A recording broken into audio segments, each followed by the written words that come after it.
Hello दोस्तों, नमस्कार दोस्तों। स्वागत है आपका हमारे YouTube चैनल में।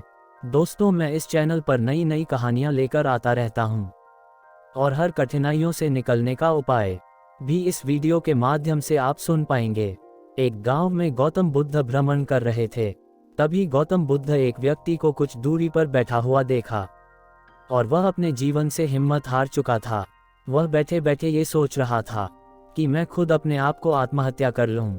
लेकिन गौतम बुद्ध उनकी भावनाओं को समझ गए और उसके पास गए। गौतम बुद्ध बोले, बेटा क्या बात है, इतना परेशान क्यों लग रहे हो? क्या परेशानी है? कुछ हमें अपनी समस्या बताओ। वह व्यक्ति बोला, महाराज जी, मैं पूरी तरह से टूट चुका हूँ। अब हमारे कुछ नहीं समझ में आ रहा है कि मैं क्या करूँ क्या ना करूँ। मेरा जीने का मन नहीं कर रहा है। तो गौतम बुद्ध ने कहा, तुम कठिन समय में हिम्मत हार रहे हो। कठिन समय में कभी हिम्मत नहीं हारना चाहिए, हमेशा अपने आप को एक्टिव रखना चाहिए। गौतम बुद्ध कहते हैं, चलिए हम एक कहानी के माध्यम से आपको हम समझाते हैं कि एक व्यक्ति कैसे अपने आप को मजबूत बनाता है। अगर मेरी वीडियो अच्छी लगे तो लाइक, सब्सक्राइब जरूर करें और कमेंट में नमो बुद्धाय जरूर लिखें। चलिए कहानी को शुरू करते हैं। कहानी है, कठिन समय में हिम्मत नहीं हारना चाहिए, अपने आप को कैसे मजबूत रखें। एक छोटे से गांव में एक युवक रहता था जिसका नाम अर्जुन था। अर्जुन का जीवन बहुत ही साधारण था। उसके माता पिता ने उसे सिखाया था कि मेहनत और ईमानदारी से जीवन में सब कुछ हासिल किया जा सकता है। लेकिन जब अर्जुन की उम्र 25 साल की हुई तो अचानक उसके जीवन में अंधेरा छा गया। उसके पिता की एक सड़क दुर्घटना में मृत्यु हो गई। अर्जुन पर परिवार की जिम्मेदारी आ गई। उसकी मां की तबीयत पहले से ही खराब रहती थी और छोटी बहन स्कूल में पढ़ती थी। अर्जुन ने पढ़ाई छोड़कर एक फैक्ट्री में काम करना शुरू किया। हर दिन सुबह से शाम तक काम करता और रात में मां की सेवा करता। लेकिन उसकी मेहनत के बावजूद पैसों की तंगी बनी रहती। एक दिन फैक्ट्री में भी मंदी के कारण उसकी नौकरी छूट गई। अर्जुन पूरी तरह से टूट गया। संघर्ष का दौर। अर्जुन के पास अब कोई रोजगार नहीं था। उसने कई जगह नौकरी ढूंढी लेकिन निराशा ही हाथ लगी। एक शाम वह नदी किनारे बैठा आंसू बहा रहा था। तभी वहां एक वृद्ध व्यक्ति आए और बोले, बेटा, पानी में अपनी परछाई देख रहे हो या जीवन की सच्चाई? अर्जुन ने उदास स्वर में कहा, बाबा, जीवन में सब कुछ खत्म हो गया है, अब आगे क्या करना है समझ नहीं आ रहा। वृद्ध मुस्कुराए और बोले, जब रात सबसे अंधेरी होती है तभी सुबह सबसे करीब होती है। क्या तुमने कभी देखा है कि पत्थर की चट्टान को कैसे पानी की एक धार काट देती है?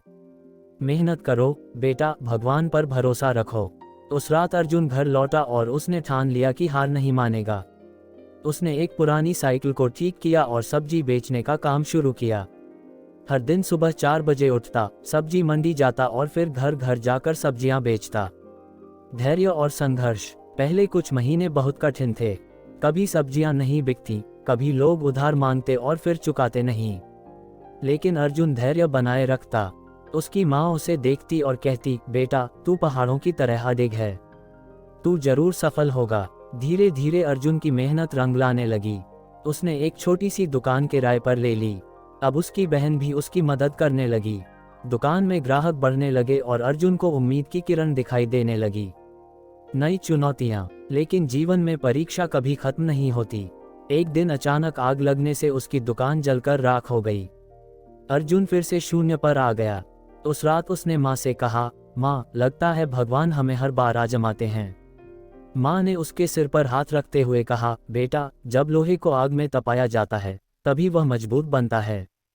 तू इस आग से और भी मजबूत बनेगा। अर्जुन ने फिर हिम्मत जुटाई। उसने बची हुई पूंजी से एक रेहड़ी खरीदी और फिर से सब्जियां बेचने लगा। उसके संघर्ष की कहानी पूरे गांव में फैल गई। लोग उसकी मेहनत की मिसाल देने लगे। उम्मीद का सवेरा। कुछ वर्षों बाद अर्जुन ने एक बार फिर एक दुकान खोली। इस बार उसने सूझबूझ और मेहनत से काम किया। अब उसकी दुकान में हर दिन भीड़ लगी रहती। उसने अपनी बहन को उच्च शिक्षा दिलाई और मां का इलाज अच्छे डॉक्टर से करवाया। अर्जुन अब सफल था, लेकिन उसने अपनी जड़ें नहीं छोड़ी। वह गरीब बच्चों को पढ़ाने लगा और उन्हें सिखाने लगा कि जीवन में कठिनाइयां हमें तोड़ने नहीं बल्कि हमें मजबूत बनाने आती हैं। उसका जीवन सबके लिए प्रेरणा बन गया। लोग उसे देखकर कहते, अगर अर्जुन जैसे व्यक्ति अपने दुखों को हराकर सफल हो सकते हैं तो हम क्यों नहीं। कहानी का सार। कठिन समय में हार मानना नहीं, बल्कि धैर्य, मेहनत और आत्मविश्वास से उसका सामना करना चाहिए। जब जीवन में अंधकार गहरा हो, तब समझ लेना चाहिए कि रोशनी बस आने ही वाली है। उम्मीद करते हैं कहानी आपको पसंद आई होगी। अगर पसंद आई है तो कमेंट में नमो बुद्धाय जरूर लिखें।